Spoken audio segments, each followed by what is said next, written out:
Now, there were problems in some of the testimony. It could be, yeah, they're not telling the truth. They're going after Sean Combs. Or it could be traumatic moment, memory issues. It could be, I think Mia had said when she was asked about some of the inconsistencies of her behavior, she says, go ask my therapist, go ask my psychologist. Like, that's fair. That's a fair argument to make. I mean, it is complicated why people stay in touch and feel this kind of emotional connection and love for Sean Combs or an alleged abuser.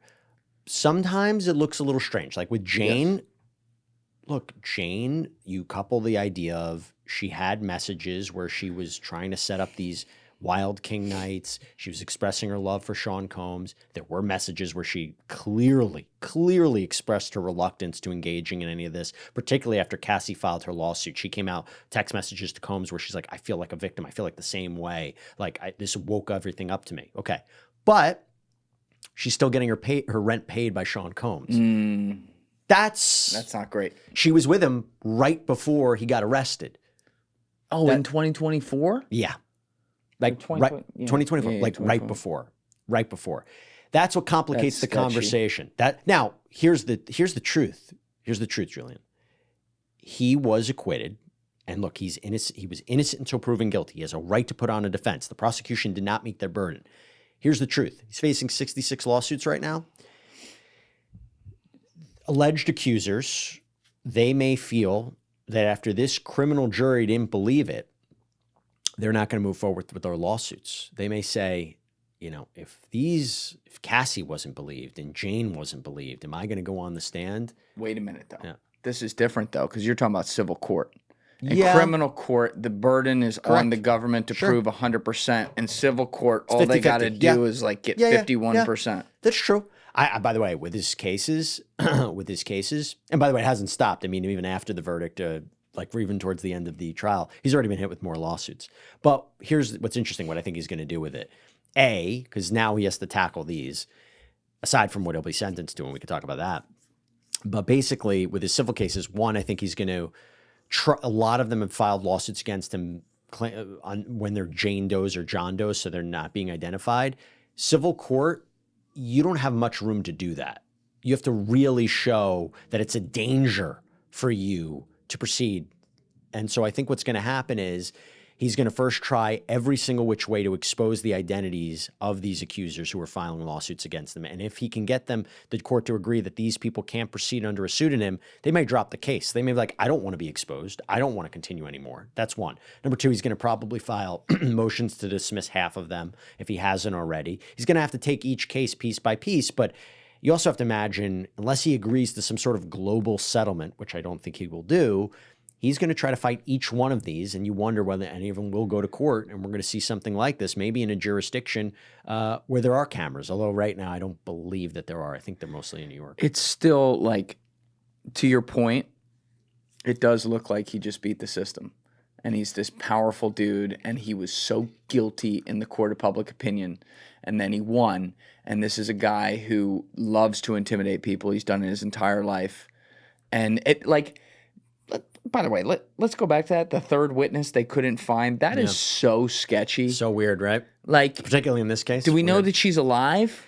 I have no reason to suspect that she's in physical danger or she's It's a very good lawyerly way of putting I have that. no reason to suspect that. And let me tell you, during our live shows, that was like the number one question. Did something happen to her? No reason to suspect that. I wonder if she's like, listen, I'm not going to cooperate. You can call me in, but I'm not going to be a good witness for you, prosecution. Well, besides her, then why do you think if Agnifilo, that's how you say it? We've been saying Agnifilo, if he and Steele and the team were able to so effectively just tear apart Jane Doe witness 2, why do you think the prosecution called her and used her as such a significant witness? And do you think they just didn't see that coming? Okay, let me now give the other side of it. First of all, they needed more than Cassie to establish racketeering. There's talking about a pattern of abusive people, a pattern of abusive women. You can't just have Cassie. Jane, let me tell you the benefits of her testimony. So if you ask me, was he going to be convicted of sex trafficking of Jane? I said 20%, 20% he'll get convicted. But there was a percent where he might. Now, why? I mentioned the text messages. Text messages are such powerful evidence. It's very hard to say you didn't send it. I mean, they didn't even debate. There was a real conversation. She was clearly expressing reluctance to engaging in these sexual episodes, whether she felt that she was not being treated right, whether there was a sense of jealousy, whether it was Cassie's lawsuit being filed. And she goes, I feel the same way. It's like my awakening. Those messages are powerful. If you're trying to say she was not consenting to what happened, there was another moment where they talk about, he had financial control over her, was paying her rent, controlling how she would make money, goes to the coercion aspect of sex trafficking. But there was another point. And this is when she said in June of 2024. So if you remember the timeline, this is after the Cassie tape was published by CNN. This is after his properties were raided. She claims that he physically attacked her, that he brought in a male performer and says, take this pill and go out there. You're not going to ruin my night. Now, normally if I said that... After all that. After all of this. After the apology tape where he's rubbing his head, going, that's not me, that's not me. Yeah. I wasn't in the courtroom, but when I'm told it was compelling testimony, it was powerful testimony. Wow. Now, normally I would say if I said that about John Smith, how on earth are you going to prove that John Smith said that? But after everything the jury saw in text messages and videos, is it really outside the realm of possibility that he said and did something like that? So you look at that and you say, I get why they called Jane. I get why. And particularly in 2024, they wanted it as close as time. So he was dating her, I think, 2020 or 2021 to 2024, as close in time to when they arrested him. We're not talking about something from 2005. Right. Clearly, they needed to call her. But again, I don't think it was a situation where she wasn't telling the truth. I think she was telling her truth. She was telling what happened. But at the same point, it wasn't sex trafficking or it wasn't racketeering, at least according to the jury. Right. Yeah. I'm not a jury member, but it didn't seem to me that even what the defense was suggesting is she was making things up. It was like, it almost felt to me that the defense at times were saying, the prosecution's on trial. Okay? They shouldn't have brought you. They shouldn't have brought you as a witness. You have no reason being here in this sex trafficking racketeering trial. That's the way that I thought. Did they... And again, not to take away from their testimony, because I imagine it obviously was incredibly difficult to testify and explain this. Like, we know the statute of limitations, for example, ran out on the domestic violence tape that happened in 2016 and stuff like that. But what officially were the statute of limitations for, like, the sex trafficking? Because some of the claims that people have made, like, even in civil lawsuits, go back to, like, 1999 and stuff. And you just raised the point that Jane Doe was someone who was more recent. But how far were they allowed to even go back with those claims? So for racketeering, my understanding is there had to be a certain 10-year time frame when certain conduct had to have happened.